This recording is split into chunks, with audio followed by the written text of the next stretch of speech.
ప్రదోషవేళ పూజ యందు తన కంఠాన్ని కత్తితో నరికేసి ఆ తలని తీసుకెళ్ళి నరసింహస్వామి సాలగ్రామం దగ్గర పూజా పుష్పంగా పెట్టేసేవాడు. ఆయన యొక్క భక్తికి మళ్ళీ ఆ తల అంటుకునేది. ఇప్పుడు భగవదనుగ్రహాన్ని పొందుతూ ఉండేవాడు. ఇక్కడ వరకు బాగుంది. ఏది? తల నరుక్కోవడంకి ముందు ఉన్న ప్రక్రియ వరకు. తల నరుక్కోవడం ఎందుకు పూజ చేయడానికి? అంటే రజోగుణ సంపర్కం, అంత తొందరగా ఈశ్వరుడు ప్రసన్నుడైపోవాలని. ఇప్పుడు శక్తి కలిగింది భగవదనుగ్రహం చేత. దీన్ని ఏం చేసేవాడంటే భగవదనుగ్రహం కోసం సాత్వగుణంతో ప్రయత్నం చేస్తున్న వాళ్ళని బాధ పెట్టి సంతోషించేవాడు. పొద్దున్న పూజ అయిపోగానే మళ్ళీ మధ్యాహ్నం తింబురు తీర్థంలో స్నానానికి వచ్చే లోపల జపం చేసుకుంటున్న వాళ్ళు, తపస్సు చేసుకుంటున్న వాళ్ళు, ఏదో భగవంతుడి గురించి అనుష్ఠానం చేసుకునేవాళ్ళు ఎక్కడున్నారో వెతుక్కుని వాళ్ళ మీద కుట్రలు కుతంత్రాలు చేసి వాళ్ళు బాధపడేటట్టుగా ఓ ప్రయత్నం చేస్తూ ఉండడం. భక్తుడు గాడా అంటే భక్తుడే. అదో విచిత్రంగా ఉంటుంది. ఈయన భక్తుడే, కానీ ఈయన ఎవరిని బాధ పెడుతూ ఉంటాడు అంటే ఋషులను బాధ పెడుతూ ఉంటాడు.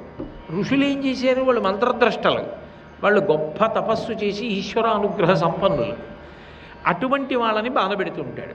వాళ్ళు ఏం చేస్తారు? వాళ్ళు తమకున్న తపశ్శక్తిని తమ రక్షణ కొరకు ఉపయోగించరు. వాళ్ళు భగవంతుడిని అడుగుతారు రక్షించమని. అందుకే చాలా తొందరగా పాడైపోవాలి అంటే లోకంలో తేలిక మార్గం ఏమిటంటే భగవంతుడిని నమ్ముకున్నవాడి జోలికి వెళ్ళడమే. భగవంతుడిని నమ్ముకున్నవాడి జోలికి వెళ్ళి బాగుపడ్డాడన్న వాడి పేరు చెప్పడానికి ఒక్క పేరు ఉండదు లోకంలో. అందుకే ఋషుల జోలికి వెళ్ళి వాళ్ళని బాధ పెట్టడం మొదలుపెట్టాడు. బాధ పెడుతుంటే వాళ్ళు చూశారు, ఆ బాధలు తట్టుకోలేకపోయారు, తాళలేకపోయారు. వాళ్ళు మాత్రం శరీరం అన్న తర్వాత దానికి కలిగేటటువంటి బాధని కొంతవరకు ఓర్చుకుంటారు. ఆ శరీరం విశేషమైన బాధ పొందుతుంటే వాళ్ళు చేసేటటువంటి కర్మలకు ఈయన ప్రతిబంధకం అయిపోతుంటే వాళ్ళు తాళలేక భగవంతుడిని ఉద్దేశించి ప్రార్థన చేశారు. అది సాత్విక భక్తి.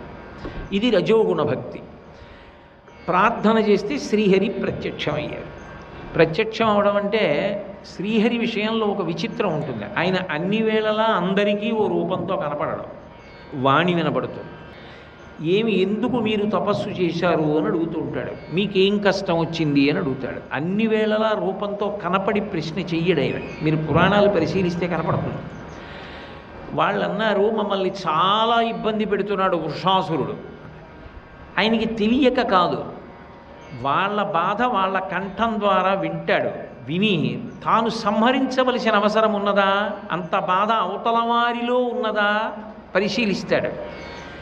ఏ బాధపడుతున్నారు మీరు అని అడిగారు. అడిగితే వాళ్ళు వృషాసురుడు చేసే పనంతా చెప్పారు, వాళ్ళు చేసుకుంటున్న పని చెప్పారు.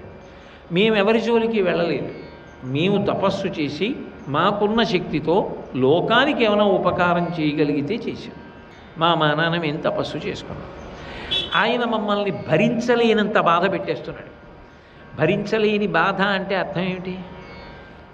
ఒక్కటి గుర్తుపెట్టుకోవాలి, ప్రకృతి యందు వైక్లభ్యమును కల్పిస్తారు. ఇప్పుడు ఒక ఋతువు ఉందనుకోండి, దాని ధర్మం దానికి ఉంటేనే ఋతువు. వైశాఖ మాసం ఉందనుకోండి, ఎండగా ఉండాలి.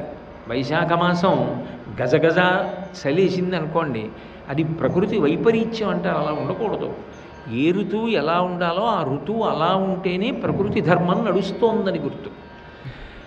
ఆయన ఏం చేస్తాడంటే ప్రకృతిని భగవంతుడు ఎలా నిర్మించాడో దానికి వ్యతిరేకంగా ఉండమని శాసిస్తాడు. ఉదాహరణకి రామాయణంలో నైనం సూర్య ప్రతిపతి పార్శ్వే వాలిన మారుత చలోర్మిమాలి తం దృష్ట్వా సముద్రోపి నగంపతే. రావణాసురుడు అలా వెళుతూ సూర్యుడు బాగా ప్రకాశిస్తున్నాడు అనుకోండి, గ్రీష్మంలో వీల్లేదంటాడు, చల్లగా ఉండాలి. సముద్రం దగ్గరికి వెడతాడు, కెరటాలు రావడానికి వీల్లేదు. ఆయనకి తొందరగా చీకటి పడడం ఇష్టం లేదనుకోండి, 8 వరకు అలా ఉండంటాడు. ఆయన ఉండాలి సూర్యభగవానుడు.